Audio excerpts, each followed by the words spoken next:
आगामी लोकसभा चुनाव को लेकर सभी राजनीतिक दलों ने अपनी अपनी तैयारियां शुरू कर दी हों, लेकिन उन सभी तैयारियों के बीच भारतीय जनता पार्टी ने एक बार फिर पूरे दमखम के साथ लोकसभा चुनाव की तैयारी को लेकर चुनाव का बिगुल बजा दिया है, जिसको लेकर भाजपा के द्वारा लगातार सभी लोकसभा क्षेत्रों में चुनाव कार्यालयों के उद्घाटन का कार्य भी तेजी से शुरू कर दिया गया है, जिसका नज़ारा कर्नलगंज क्षेत्र में भी देखने को मिला, जहां कैसरगंज लोकसभा चुनाव के अंतर्गत कर्नलगंज नगर में कस्तूरबा गांधी विद्यालय स्कूल के ठीक बगल भाजपा के चुनाव कार्यालय का भव्य उद्घाटन हुआ, जिसमें बतौर मुख्य अतिथि उत्तर प्रदेश सरकार के कैबिनेट मंत्री धर्मपाल सिंह मौजूद रहे, जिनके नगर आगमन पर सर्वप्रथम भाजपाइयों ने जोरदार स्वागत किया।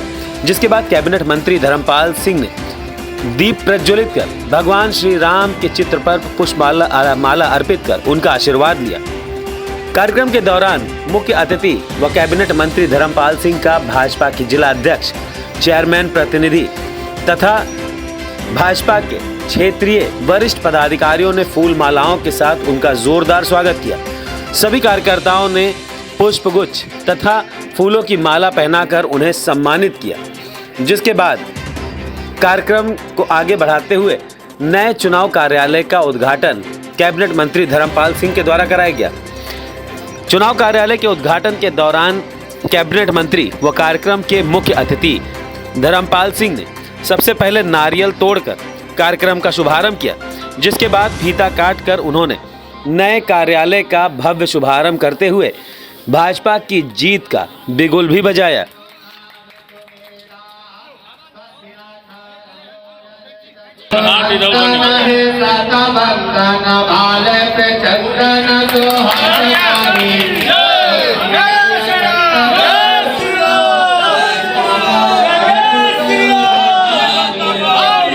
किस तरीके से कार्यक्रम में आप आए हैं मुंडा, किस तरीके से आपने देखा है? आज कैसरगंज लोकसभा चुनाव कार्यालय का उद्घाटन किया गया।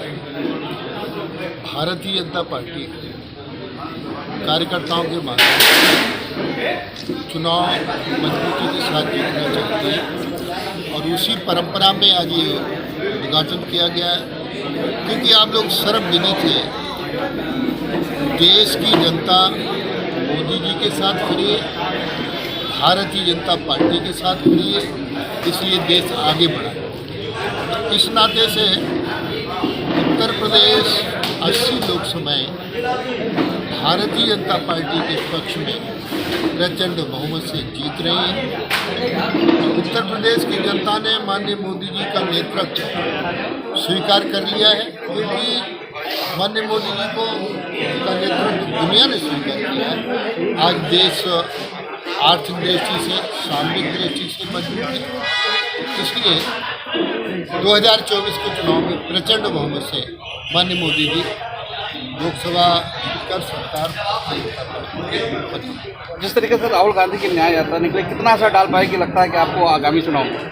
देखिए, माननीय मोदी जी ने जो कहा है कांग्रेस मुक्त भारत, अब ये जो चुनाव है ये सत्ता बनाने के लिए चुनाव नहीं है, ये चुनाव भारतीय जनता पार्टी की मोदी जी की सरकार दिल्ली में केंद्र में बनेगी तो जो जवाहरलाल नेहरू का नैरेटिव है, जो जवाहरलाल नेहरू का सोच है, वो कांग्रेस मुक्त तो धीरे धीरे हो चुका है। उसी सोच से अब हिंदी को महत्व दिया जाना, MBBS की पढ़ाई हिंदी में और टेक्निकल पढ़ाई हिंदी में। माननीय मोदी जी चाहते हैं अब हजूर के बेटे ही हजूर ना बने, मजूर के बेटे भी हजूर बने, इसलिए शिक्षा पद्धति में भी परिवर्तन। समाजवादी पार्टी ने एक सूची जारी की है जिसमें कांग्रेस की जो दावे वाली सीटें थी उस पर भी प्रत्याशी उतार दिए हैं। ऐसे में कांग्रेस खुद पे महसूस कर रही है, रार ठनी हुई है, कैसे देखते हैं इसको? ये आपने बड़ा अच्छा सटीक प्रश्न किया है, सामयिक प्रश्न किया है। ये जो गठबंधन है, इंडी गठबंधन, ये बनते ही सब लोगों की धारणा थी ये चलेगा नहीं और बिखर ही गया है।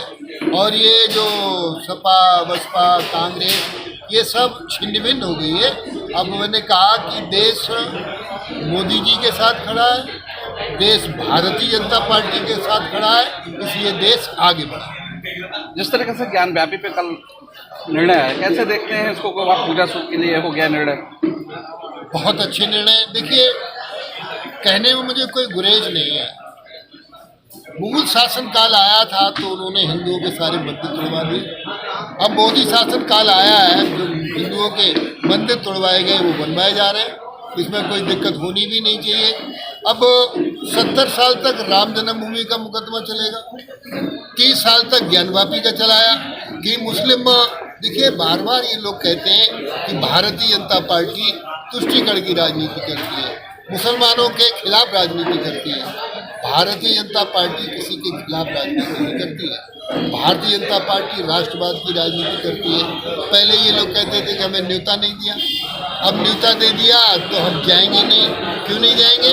राजनीति ये कर रहे हैं, इसलिए नहीं जाएंगे कि मुस्लिम वोट नाराज ना हो जाए। तो मेरा तो सीधा सीधा मानना है, भारतीय जनता पार्टी ने, जो माननीय मोदी जी ने कहा है, एक भारत श्रेष्ठ भारत, आत्मनिर्भर भारत। धन्यवाद। अच्छा, आपने मुगल काल और मोदी काल कहा, अब तो उसके पहले के काल को क्या कहेंगे? आप नहीं बोलेंगे।